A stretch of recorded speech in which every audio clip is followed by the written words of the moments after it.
नमस्कार, मी स्वाती चंद्रशेखर अदमाने. आपण वाडीला आलेलो आहोत अधिक मासानिमित्त दर्शन घेण्याला. तर वाडीच्या अलीकडच्या तीरावर अमरेश्वर नावाचं मंदिर आहे. गुरुचरित्रामध्ये जे घेवड्याचा वेल उपटून विप्रवराला संपत्ती दत्तगुरूंनी दिली होती ते हेच मंदिर आहे. आता ह्या संपूर्ण मंदिराची आपण माहिती घेऊया आणि गुरुचरित्रातल्या अध्यायात कुठे वेल वगैरे उपटलं होतं तेही सगळे बघूया. माझ्या मागे तुम्ही बघू शकता, हे अमरेश्वराचं मंदिर आहे. कृष्णेच्या तटालाच आहे.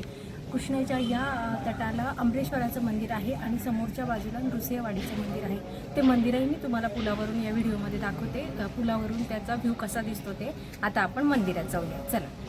तर हे ते अमरेश्वराचं मंदिर आहे. आतमध्ये ते मला अजिबातच मोबाईल अलाउड करत नाही आहे.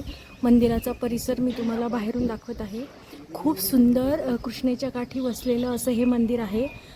छान निसर्गरम्य परिसरात आहे, परंतु आत मोबाईलच नेऊ देत नाही आहे. आणि परमेश्वराचा अभिषेक सुरू होता. हे समोर दिसत आहे, दर्शन घेत आहे लोक. तिथेच तो गाभारा आहे आणि दत्तांची खूप सुंदर काळ्या पाषाणातली मूर्ती तिथे आहे. त्याचा अभिषेक सुरू आहे, मंत्रघोष सुरू आहे. अतिशय प्रसन्न वातावरण आहे, परंतु आपल्याला काही ते शूटिंग घेऊ देत नाही. आता आपण घेवड्याचा वेल कुठं आहे ते बघूया, चला. आता आपण घेवड्याचा वेल जिथे उपटला त्या मंदिरात आलेलो आहोत. हे ते मंदिर आहे आणि या घेवड्याच्या वेलाचा 18व्या अध्यायात उल्लेख केलेला आहे. त्याची संपूर्ण कथाही मी तुम्हाला सांगते, परंतु तत्पूर्वी इथल्या स्वयंभू शिवलिंगाचं आणि दत्त महाराजांच्या पादुकाचं दर्शन तुम्ही घेऊ शकता. मेन मंदिरात तर काही मला मोबाईल नेता नाही आला, पण ठीक आहे. जो अध्याय जिथे घडला तेच हे स्थान आहे.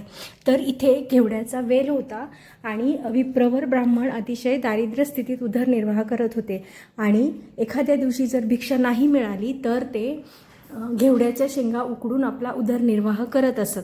तर एका गुरुवारी वाडीहून नृसिंह सरस्वती महाराज दत्त महाराज इथे आले आणि त्यांनी भिक्षा मागितली. तर ज्या काही शेंगा घरात उकडलेल्या होत्या त्या विप्रवराने आणि त्यांच्या पत्नीने भिक्षेत घातल्या.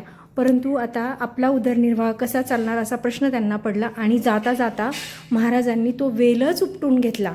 मग तर या यतिवरांना रडू कोसळले की आता आपला प्रपंच कसा चालणार आणि आपला उदरनिर्वाह कसा होणार.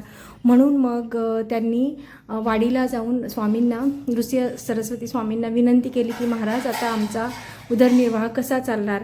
तर स्वामींनी त्यांना सांगितले की तुम्ही जो वेल मी उपटला आहे त्याचं मूळसुद्धा खणून काढा आणि ते कृष्णेत विसर्जन करा. म्हणून त्यांनी तो वेल खणून काढला. तर तिथे सुवर्ण नाण्यांनी मोहरांनी भरलेला एक कुंभ त्यांना मिळाला. या चित्रात तुम्ही ते बघू शकता. आणि हे ते स्थान आहे जिथे घेवड्याचा वेल उपटून त्या विप्रवराचे दारिद्र्य श्री महाराजांनी दूर केले असे हे पवित्र स्थान आहे. आणि इथे स्वयंभू शिवलिंग आणखीन दत्त महाराजांच्या पादुकाही दिसत आहेत, बघू शकता तुम्ही. फार छान वाटलं मला इथे येऊन. यापूर्वीही वाडीस आल्यावर इथलं दर्शन झालं होतं, परंतु हे आवर्जून तुम्हाला सगळ्यांना दाखवायचं होतं.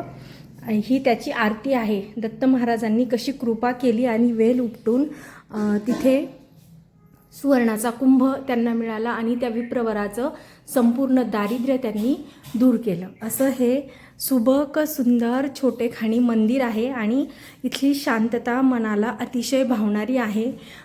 खूप प्रसन्न चित्त वाटलं इथे येऊन.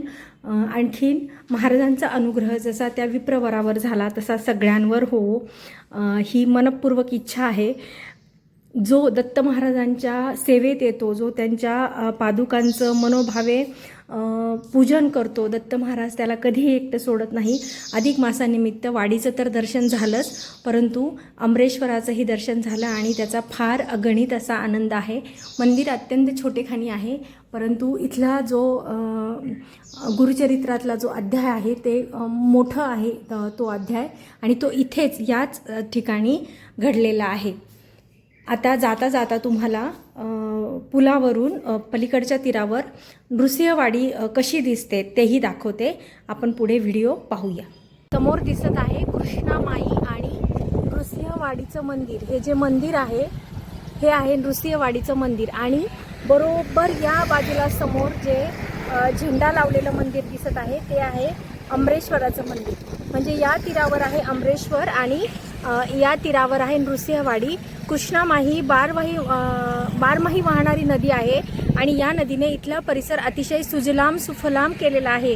खूप मनसोक्त तिने या भूमीला दिलेला आहे. त्याच्यामुळे इथल्या चरितार्थ चालवणाऱ्या लोकांचा शेतीचा व्यवसाय म्हणा किंवा इथे कुंदा, पेढे, बासुंदीचाही व्यवसाय खूप जोरात चालतो. इथे दूध दुभतं अतिशय भव्य प्रमाणात आणि मोठ्या प्रमाणात आहे. हा सर्व कृष्णामाईचाच आशीर्वाद आहे. ही संत वाहणारी कृष्णामाई समोर दिसते आहे ते सुप्रसिद्ध नृसिंहवाडी आणि या बाजूला जे मंदिर दिसत आहे झेंडे लावलेलं ते आहे अमरेश्वराचं मंदिर. हे दोन्ही मंदिर एकाच नदीच्या दोन्ही काठावर आहे. ते मला तुम्हाला दाखवायचं होतं. तर अमरेश्वराचा व्हिडिओ आता येईलच आणि व्हिडिओ आवडला असल्यास कृपया लाईक, शेअर आणि सबस्क्राईब करा. नृसिंहवाडीला अधिक मासानिमित्त आम्ही दर्शनासाठी आलेलो होतो, तर त्यामध्ये हे सर्वही कव्हर करता आलं. ही प्रसन्न वाहणारी संत वाहणारी कृष्णामाई आणि समोर दिसत आहे श्री नृसिंहवाडी. धन्यवाद.